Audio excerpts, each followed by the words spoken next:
We're back. Yep. And we were at the point where, sorry. Okay, we were at the point where you create the leverage, or we have the leverage point, and then we go from there. You can splice that together, or you want to go back?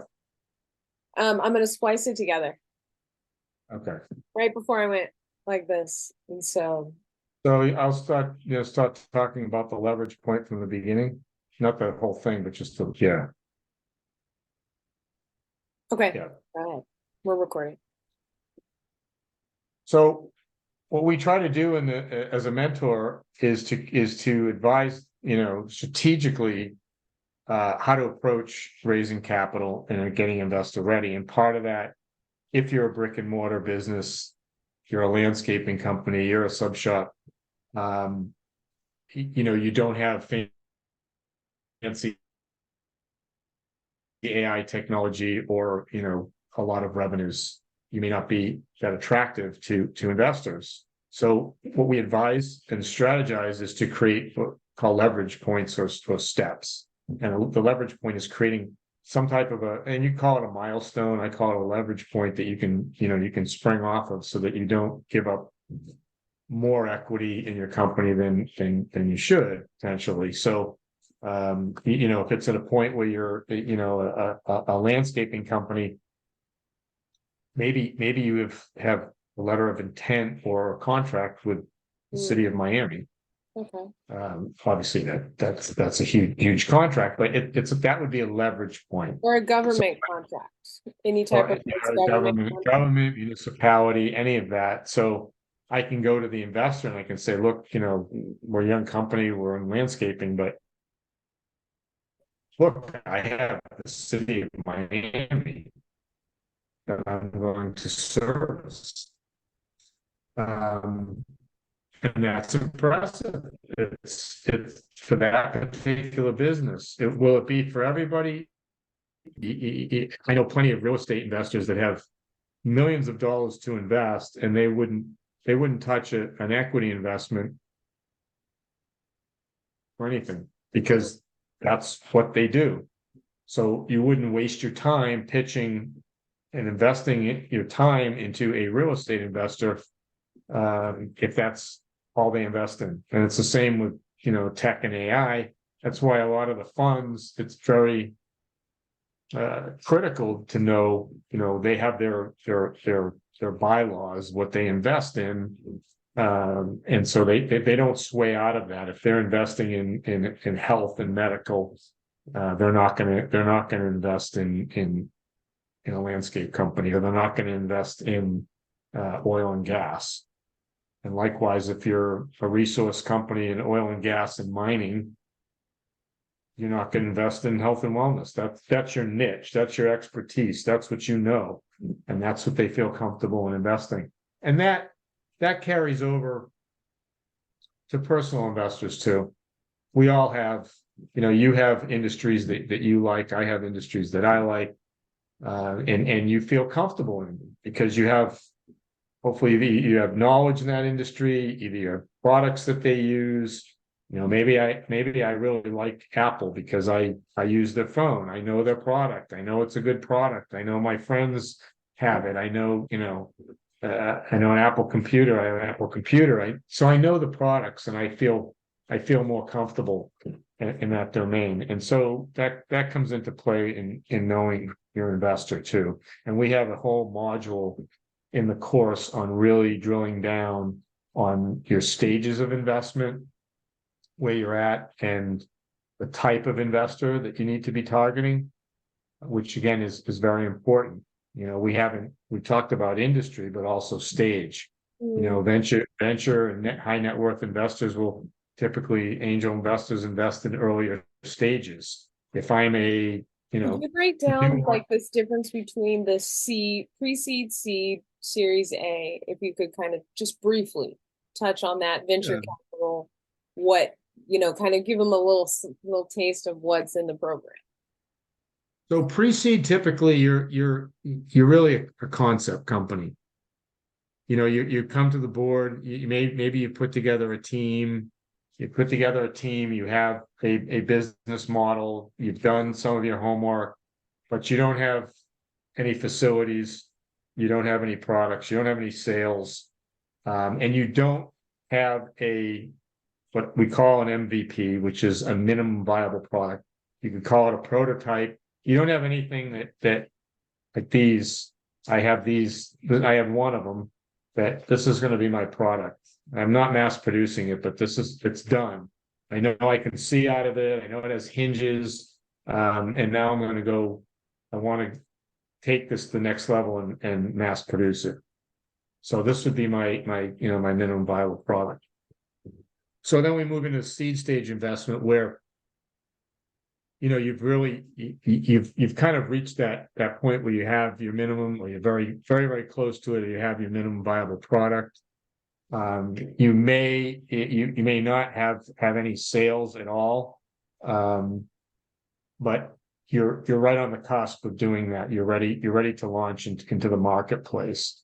And then Series A is typically you have your minimum viable product and you have some sales in the market, I'd say proof of concept from the market standpoint, not the product standpoint, but it is proof of concept.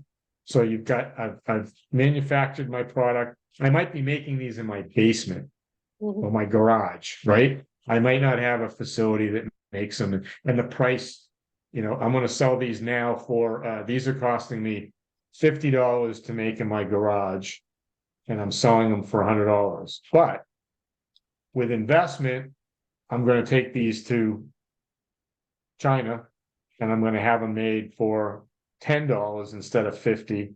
And then I'm going to bring my price point down to 75, or I'm going to leave it at 100 and I'm going to make, a much bigger profit. That's the story, right? But that's a Series A. Is I'm at the point where I've got some market penetration, but I need capital to grow that. And then what happens? And then I'm sorry, go ahead. As we said, and there are different investors that will look at those different stages. But you have to know which ones. Because if you just go out there and you're applying randomly, willy-nilly, you're going to waste a lot of time. But also think about that mentally, right? Mentally, you're going to be like, okay, if you don't have a strong mindset, why is this continuing to get declined? You might, step away from something that actually could have seen success. Well, I'll give you a great example too. Gentleman that I knew quite a long time ago, he was representing a company. He wasn't the actual company, but he was representing it. And he sent out materials on that company to over 500 different funds.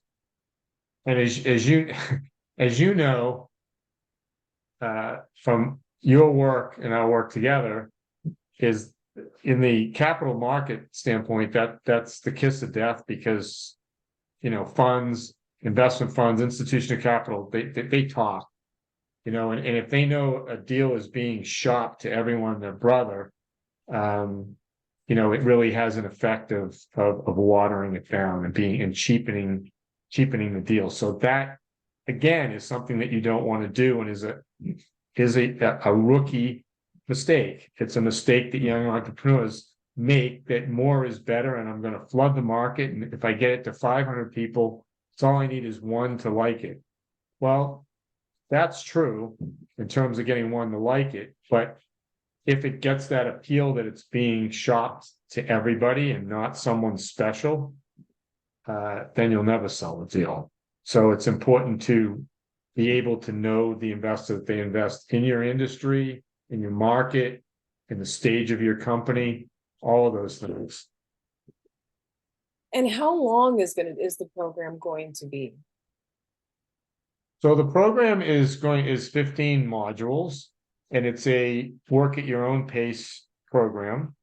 And there's a particular order and flow to the program. So we don't allow people to jump modules. When you complete the first module, then you'll be given access to the second, and so forth. And the reason we do that is very, very simple. getting investment ready is not like going to watch the Titanic movie. There's going to be, it's going to be a little bit drier because it's investment material, and we do our best to keep it lively. But at the end of the day, when you're talking about creating a financial statement or you're talking about the different rounds of funding, it's there's a lot of black and white, material, and it's important that you go through the whole course and the sequence that we have it, because we put it in that order for a particular reason, with a culmination, just as any story, any investment deck, any business plan, any pitch has to do. It has to flow into a story, a hook, a story, a close. That's your pitch, and although we're not closing, we create a flow to this, that your knowledge, as you start out, it's almost a chronological order too of what you do and when you do it. Obviously, you don't want to wait to module 15 to actually do your business feasibility or incorporate your corporate entity. So there's a flow to it. Can you break down the business feasibility for us? I can, but again, that's a long, detailed process. But basically, I will, in giving you a 30,000-foot view of the business feasibility, you're really looking at covering all of the areas that could potentially make that business successful or not so much. One of them, that can be anything from the locations, the amount of capital you need. Most people start with, and for good reason, the market. And again, there's a litany of questions around the market. How big is the market? We take people through an exercise and this is a common mistake in many presentations. We take people through a presentation or an exercise called TAM, TOM, SOM. So TAM is your total available market. TOM is your total obtainable market. And SOM is your serviceable obtainable market. So most people will say, okay, I can give you a good example. So, I'm looking at starting a window washing service, and let's do one better. I'm looking at starting a burger restaurant, and I go out and I say, okay, there's $10 billion a year spent on burgers in the United States. Okay, that's my total available market. That market is available. It's out there. Those are people that are buying and eating burgers. Am I going to be able to sell to all of them? No. So then I have to determine my total available market. My total obtainable market, which is going to be a subset of that, right? It may be all the people that are eating burgers within a 30-mile radius of where I'm going to open my place, or maybe a 10-mile radius. Am I going to be able to sell to all of them? No, because there's other burger places and they all going to drive, and there are other business alternatives. So then I have to look at what is my serviceable available market, serviceable obtainable market. And that's going to be another subset of that. So that may be people that are in that 30 or 10-mile radius. They eat burgers, they're in a 30-mile radius, and they're not vegetarians. Or it could be, depending upon your business, it could be something, they make less than $50,000 a year. And these are just, obviously I'm pulling points out of the air, but you see where I'm going with that. So if I'm someone that makes $100,000 a year, maybe I'm not eating a burger, maybe I'm eating a steak instead. So I have to know the market that I can obtain. So when you present to an investor, when you say, I want to open a burger stand in Podunk, Idaho, and the market for my product is $10 billion. No, it's not $10 billion, because that's not your market. You're not going to be able to hit that. Someday, if you franchise your burger joint like McDonald's, then yes, then maybe that's a time when that's your market. But today you're opening up a burger store. That's not your market. And your market, if you draw concentric rings, is a dot in the middle of those rings. And the better you can identify that dot, the more investor confidence that you're going to have because you've done your homework. And that's something that unless you know, or you know somebody who can guide you, that most people don't know. Like most people would put in the 10 million, right? As this is the total available market, that's our market. Well, no, it's not actually. You got to get more specific. And that brings me to a question, actually. I want to ask you about what the investors are looking for, right? So when if they're speaking to an investor, I had an investor tell me this before. They had said, people have said, I'm doing this for my family, or I'm doing this for myself, rather than this is your return that you're going to get as well. Like they don't even cover the return, just talking about, the project itself. Is it important to also touch on the return, the advantage and the benefit for the investor too? And is that part of what's covered in the program, or is that kind of 150%? And I would say in probably 8 out of 10 decks that I review, people leave out what's in it for the investor. So I tell people there's 3 things that you need to address in any, whether you're doing an oral pitch or a regular pitch deck, whatever you say, or for a summary, whatever you're sending to an investor. Number 1 is you, because people invest in people. So you mentioned before trust. You're selling people a piece of paper. Give me money and I'm going to give you a piece of paper, right? A stock in my company. I have to trust that you're going to take my money and you're going to act in a fiduciary capacity, which means that you are going to act in the best interest of the company and its shareholders at all times with complete honesty and transparency. So I have to have that level. I have to have that level of trust, right? But getting back to your question, so it's establishing the you factor. I have to trust you, and I have to be convinced that you have the knowledge, the experience, and the drive to make this a success. That's number 1. Number 2 is I have to be sold on your business, and by a business, and again, I'm not going to get too far into that business, product, service, market, all the things that we talked about into business feasibility.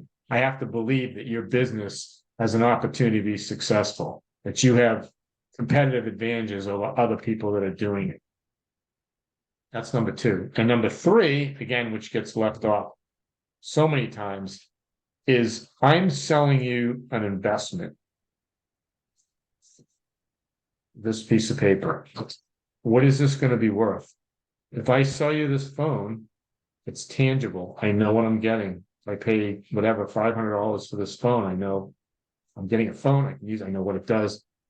If I'm selling you an investment, you have to tell me what I'm going to get, how I'm going to get it, when I'm going to get it, and how I can get out of it.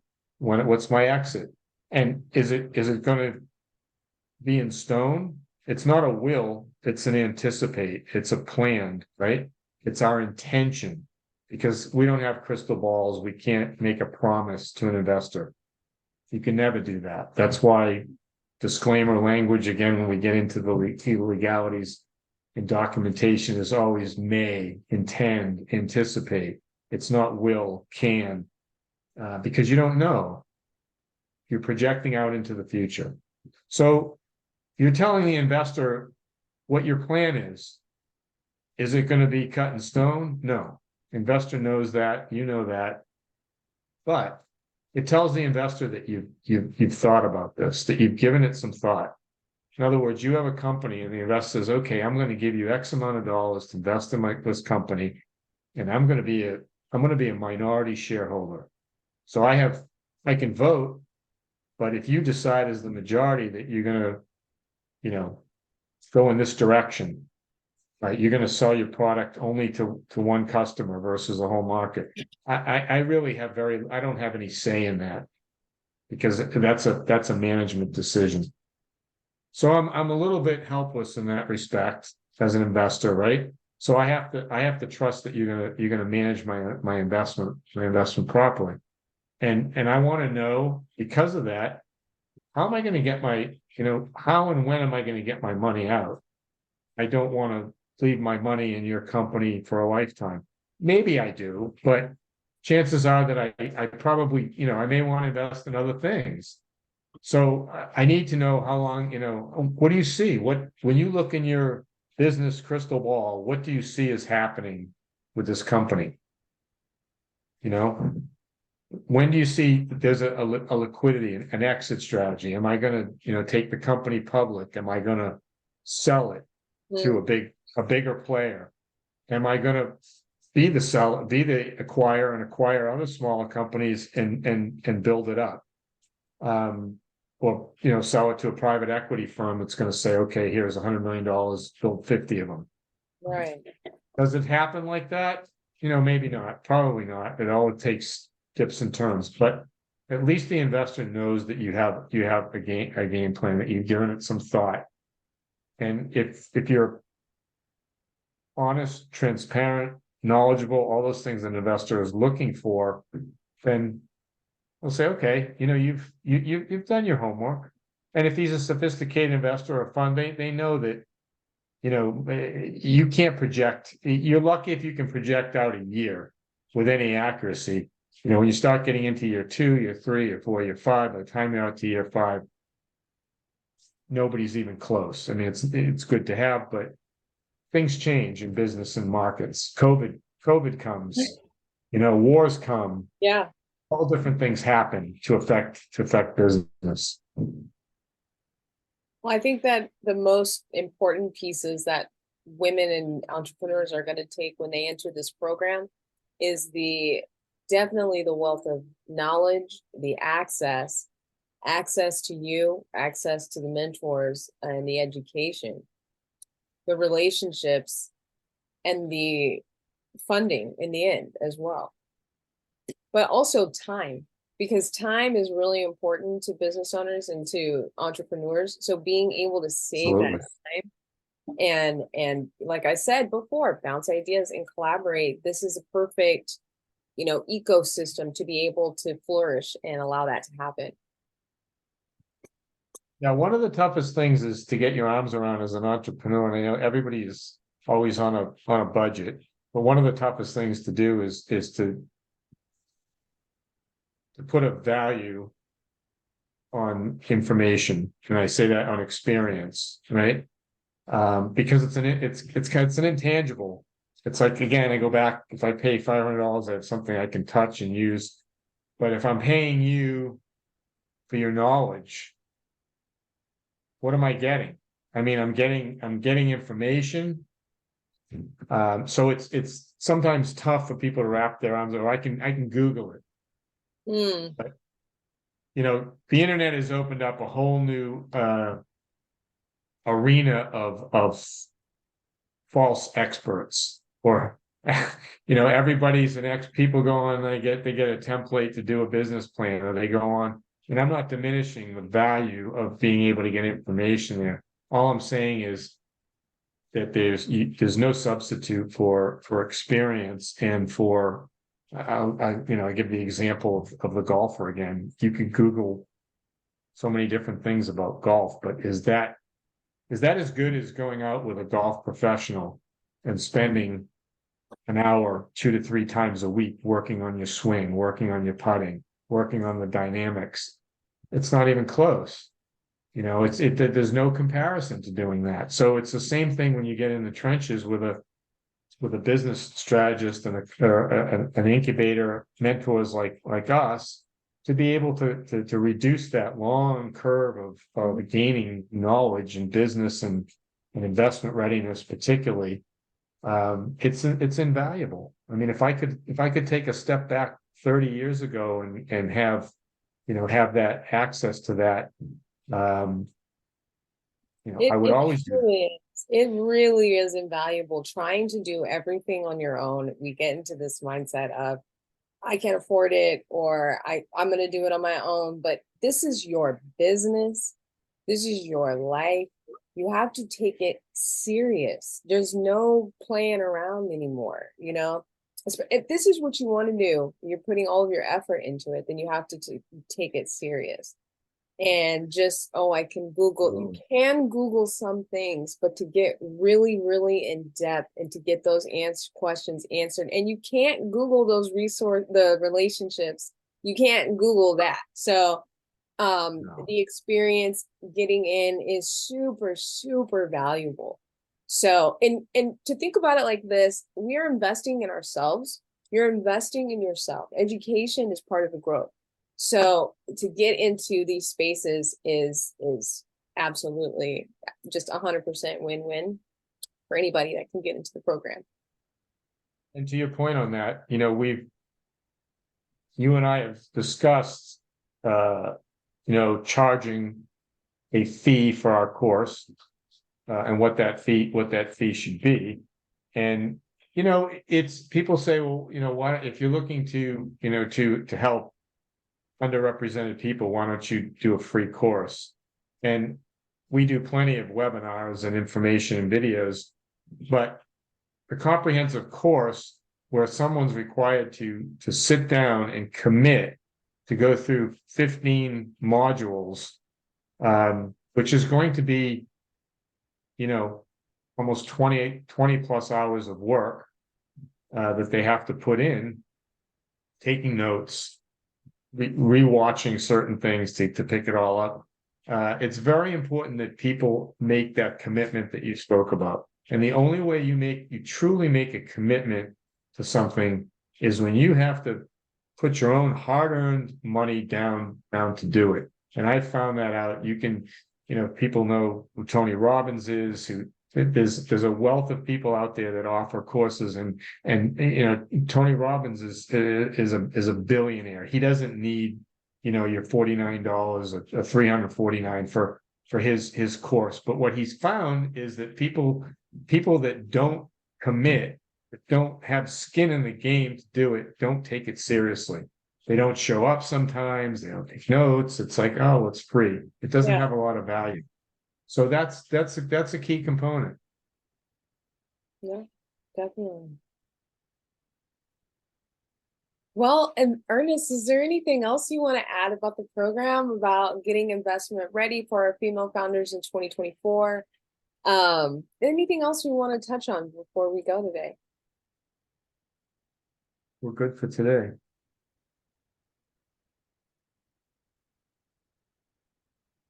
Let me stop that for a sec.